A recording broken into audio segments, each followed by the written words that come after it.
Hello children, welcome to Samveda e-learning program.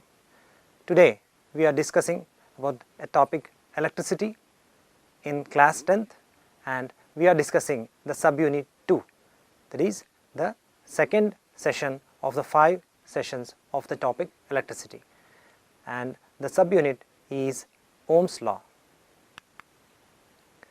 As you know that this topic electricity has been divided into 5 sessions. As you can see, basic concepts in electricity, this we already learnt in our previous class. Today's class we are learning the second subunit, that is the Ohm's law. Next we will be learning factors on which the resistance of a conductor depends, resistors in series and parallel, and heating effect of electric current. Children, in this subunit Ohm's law, what we are going to learn here is the experiment on Ohm's law and potential difference and the electric current graph, meaning of electric resistance and its unit, solving numerical problems based on Ohm's law. In olden days, when there was nothing known about electricity, people were amazed by one thing. They used to observe that the tree gums or tree resins, when they were taken near to hairs, they were not attracted at all, no matter how many times they tried. As soon as the tree resins or tree gums were rubbed against the fur and then brought near the same hair, then they would attract each other. Not just this, people were also wondering about another important phenomena.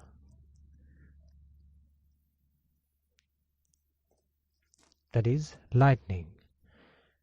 People were wondering what is the reason for this sudden flow of power, and the person who gave the answer to this is Benjamin Franklin.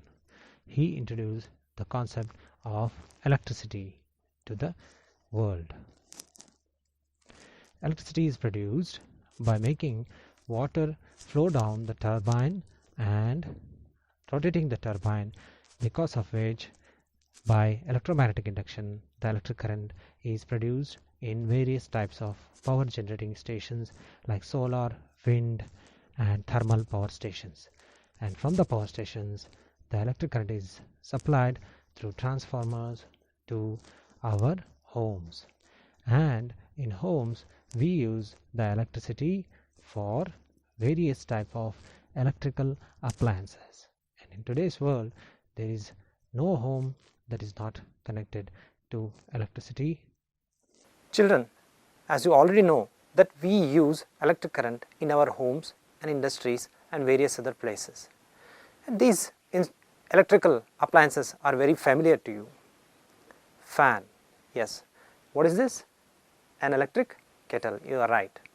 And this is very familiar thing to you, that is a mobile charger.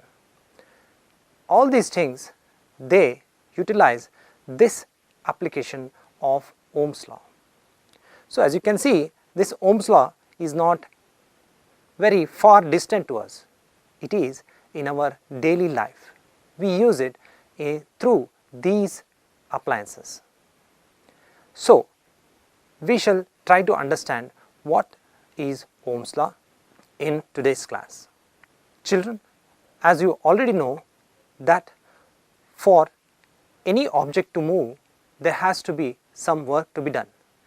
In the same way, here as you can see, an electric circuit is shown here, and what is the source of the electric current? It is a cell, right? And the cell is connected to the bulb, and the bulb is connected to what is that? What is that component there?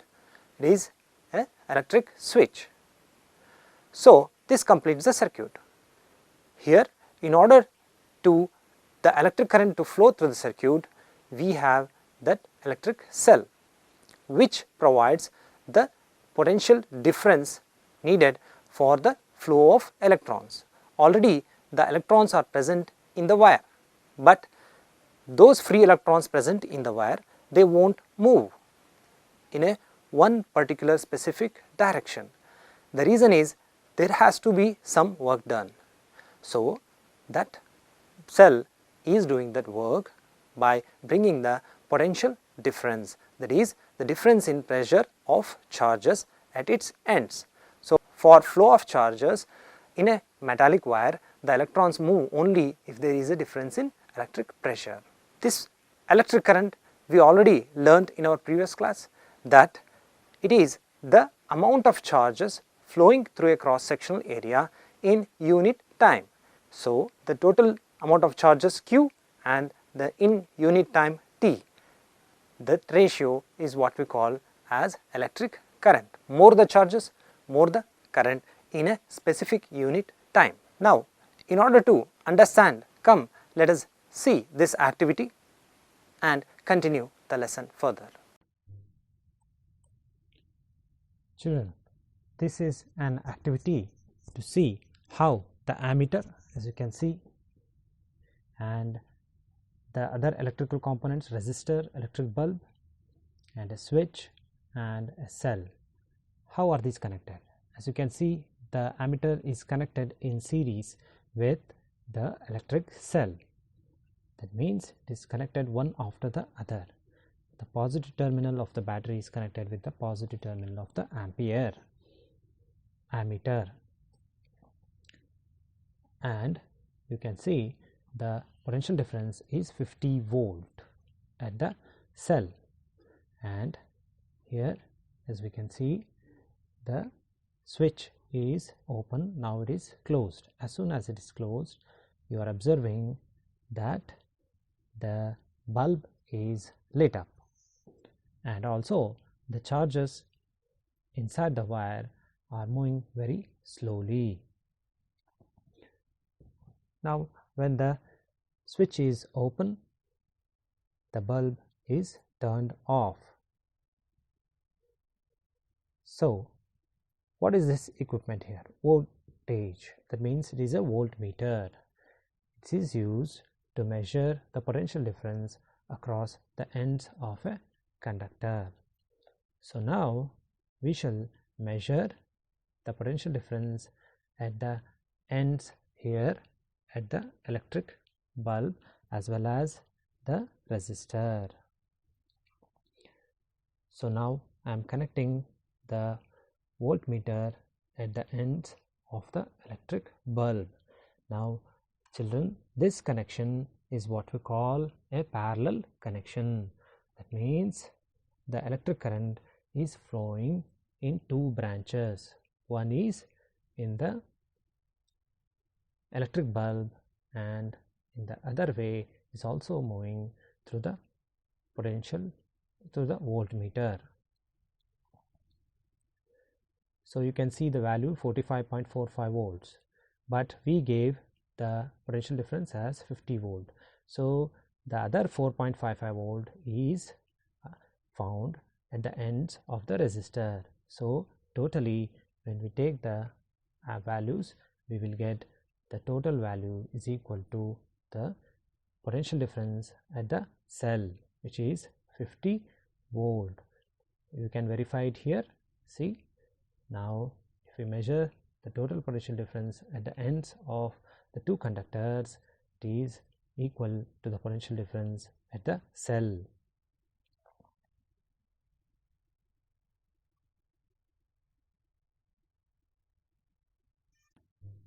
So, we have learned through this experiment what is series connection and what is a parallel connection for ammeter and voltmeter. Children, you just saw this activity. Here we saw how the ammeter was connected in the circuit, in what manner. Now, I think you should be able to answer this question. Here is the ammeter and this is the battery, and these two are the resistances. These are the symbols of electric components that we learnt in our previous class, which are used in this circuit diagram.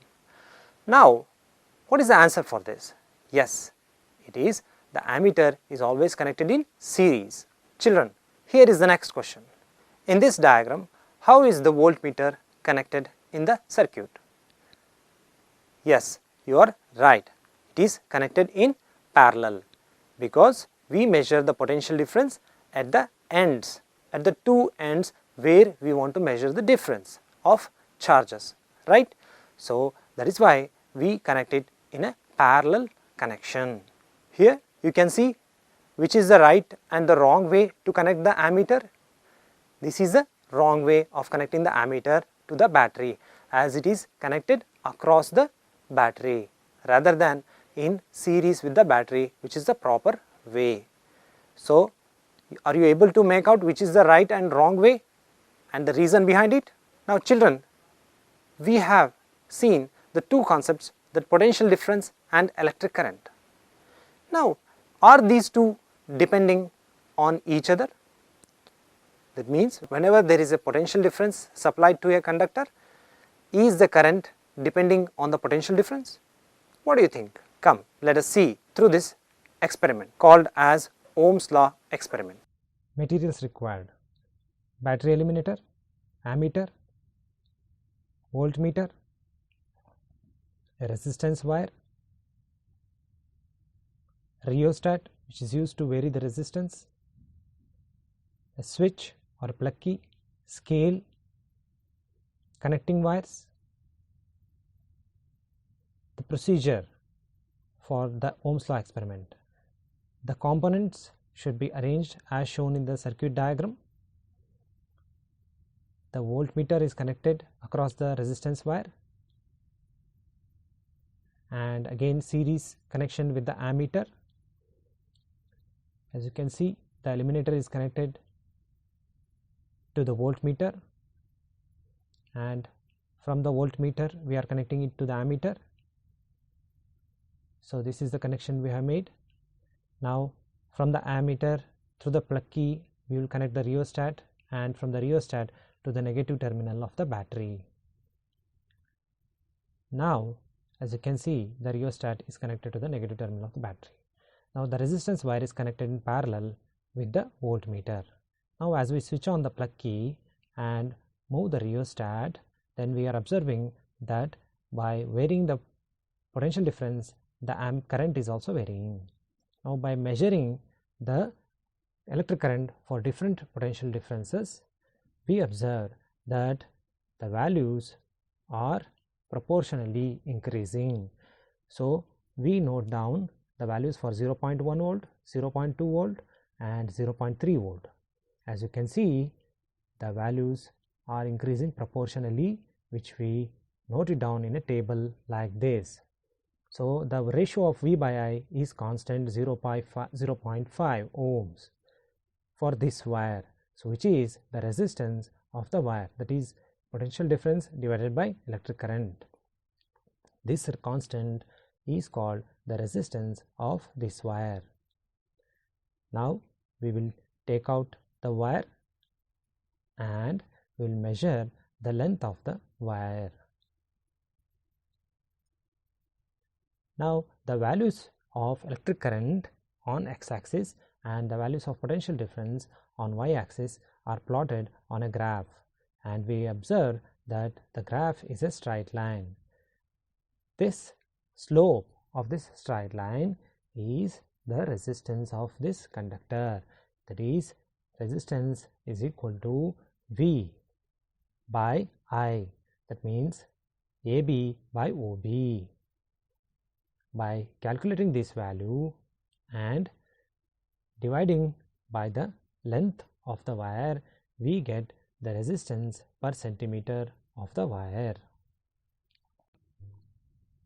Ohm's law is used to design the circuit diagrams of various appliances. It is also applied to find out the amount of electric current at a specific potential difference in a conductor.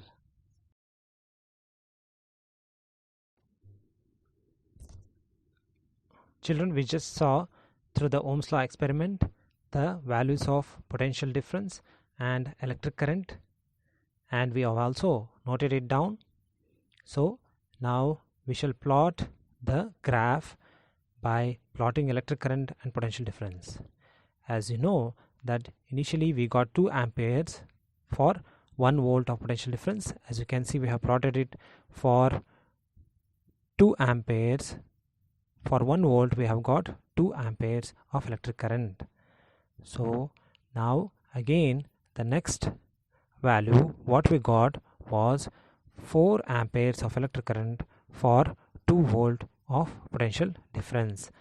So we will plot that value, which is 4 amperes for 2 volt of potential difference. As you can see, we have plotted it 4 ampere for 2 volts of potential difference. Y-axis is potential difference and x-axis is electric current. Now, what is the third value that we calculated the electric current for? Yes, it was 6 amperes of electric current for 3 volts of potential difference. So we have plotted it. Now we see that we have got 3 points here. As you can see, 6 amperes for 3 volt of potential difference. Now we shall connect a line between 3 and we shall see that it is a straight line. That means for a conductor we are observing that these values fall in a straight line. This ratio falls in a straight line. That is, the ratio of potential difference and electric current is always constant. That is why we get a straight line here. So by taking the slope of this line we get the resistance.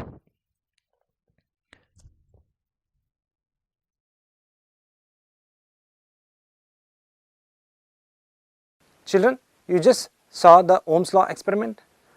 What is the result we got there?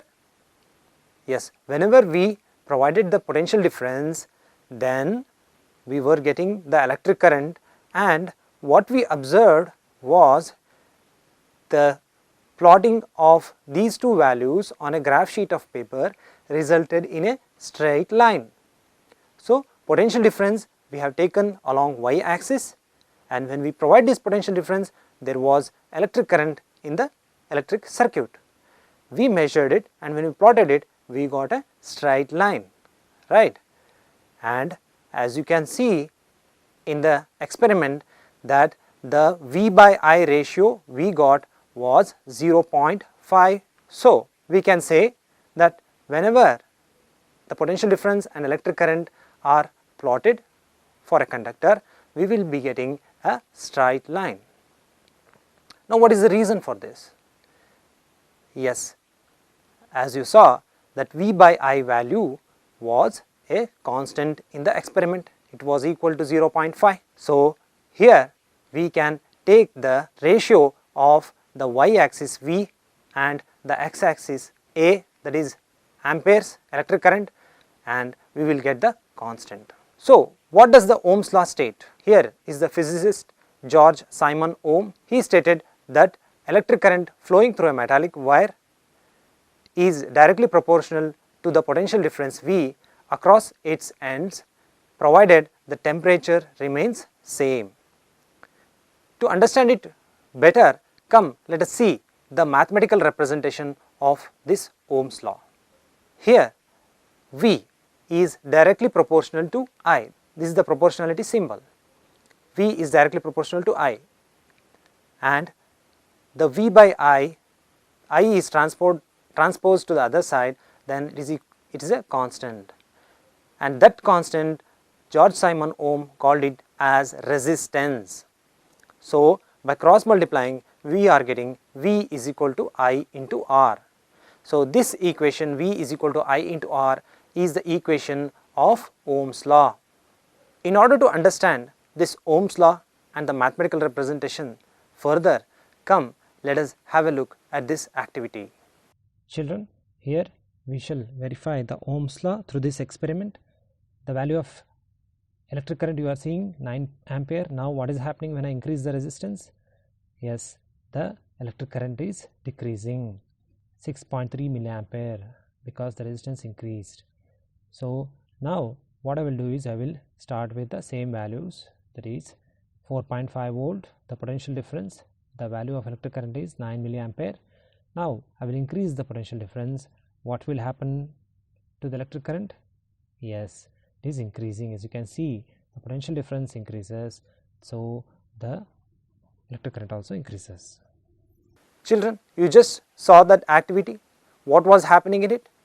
Whenever we were increasing the potential difference, then the electric current was also increasing. It was directly proportional. But whenever we were increasing the resistance, electric current was decreasing. That means electric current is inversely proportional to resistance and directly proportional to potential difference, because electric current decreases when we increase the resistance. So what is electric resistance? Now let me give you an example. If you take an electric bulb, that electric bulb needs some potential difference to function. But when the potential difference or the voltage that is given to the bulb is too high, what will happen to the bulb? Yes, you are right. The bulb will burn because of the high voltage. Now, we don't want that to happen to our electrical appliances. Hence, we need to control the electric current that is entering the circuit or entering the conductor. That controlling is done by the property called as electric resistance. It is the property of the conductor to resist the flow of charges in it. What is meant by this? Here, as you can see, when the charges are moving through the conductor, then the neighboring atoms, they apply a force of attraction on the moving electrons and avoid the free flow of electrons. Also, these electrons, while flowing, they collide with the neighboring atoms, resulting in a production of heat. That means whenever these charges or electrons are moving, more the number of attractions and collisions, more the amount of heat is produced. So what do you think? Do we need such obstruction? Yes, you are right. We need such obstruction because we want to control our devices. Otherwise, all of the devices, they get burnt out. Now, to measure resistance, there is a unit called as ohm, which is a Greek letter called omega. As you can see, this is the symbol of ohm. Now, when do we say the electric resistance is 1 ohm? Yes, as you can see, the mathematical equation of Ohm's law says V is equal to I into R. So, we have transposed I onto the left hand side, V by I is equal to R. So now, if the potential difference value is 1 volt and the electric current value is 1 ampere. So by providing the potential difference of 1 volt, if the electric current flowing in the conductor is 1 ampere, then we call the resistance as equal to 1 ohm. Now we have learned the mathematical equation of Ohm's law. Now let us solve a numerical problem on Ohm's law. The potential difference between terminals of an electrical heater is 60 volt. When it draws a current of 4 ampere from the source, what current will the heater draw if the potential difference is increased to 120 volt? You better note down what is the value of V and what is the value of I. Yes, you are right. Value of V is 60 volt and value of current is 4 ampere. So what is the resistance? Can you calculate? Yes, you are right. According to Ohm's law, R is equal to V by I and value of V is 60, value of I is 4. So we get the value of resistance as 15 ohm. Now what has the problem informed us? The potential difference has been increased to 120 volt. So we need to calculate the current that the heater draws. So to calculate the current, I is equal to V by R. V, the potential difference, is 120 volt and resistance is 15 ohm. So, we get electric current as 8 ampere. Children, now you need to answer this question. The property that resists the flow of electrons in a conductor is, yes, it is resistance. It is a property that every conductor, no matter how much good conductor it is, it has some sort of electrical resistance. Some conductors have less electrical resistance and some conductors have more electrical resistance. So, what do you think? In heating appliances like electrical iron box or electrical kettle which you saw in the beginning, whether the electrical resistance is less or more? Yes, you are right, the electrical resistance in heating appliances is more, because we choose such conductors where the electrical resistance is more and we get more amount of heat out of the electrical appliances because of the collision of electrons with the atoms. Children, in today's class we have learned about the Ohm's law. Now you need to solve these questions. Please write down how much current will an electric bulb draw from a 220 volt source if the resistance of the bulb filament is 1200 ohm. What is the function of rheostat in an electric circuit? Have you noted down, children? Yes, try to solve these questions and more number of questions in the exercise based on Ohm's law. So, today we have learnt the statement of Ohm's law and the potential difference and electric current graph, which is a straight line, and the meaning of electrical resistance of a conductor and its unit. Thank you for watching this, children. Hope you keep on learning the topic electricity, and we shall continue it in the next sessions. Thank you.